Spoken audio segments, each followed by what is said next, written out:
మీ 6 గ్యారంటీలు మాకొద్దు, మా పిల్లల భవిష్యత్తుకు గ్యారంటీ ఇవ్వండి, మా పిల్లల ప్రాణాలకు గ్యారంటీ ఇవ్వండి అని ఇలా తెలంగాణ సమాజం అడుగుతున్న పరిస్థితుల్లో ఈ సభ పెట్టుకున్నాం మనం. భువనగిరిలో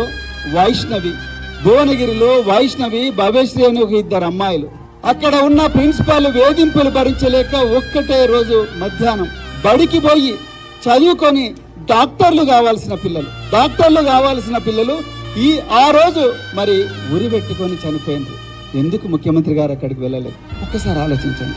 సూర్యాపేటలో, ఇమాంపేటలో వైష్ణవి అనే మరొక అమ్మాయి పాఠశాలల్లోనే ఉరి పెట్టుకున్నది. మరొక అమ్మాయి పాఠశాలల్లో వేధింపులు భరించలేక హైదరాబాద్ లో హయత్ నగర్ వచ్చి ఉరి పెట్టుకున్నది ఒకటే పాఠశాలలో. బోధనలో ఇంకొక అమ్మాయి చనిపోయింది.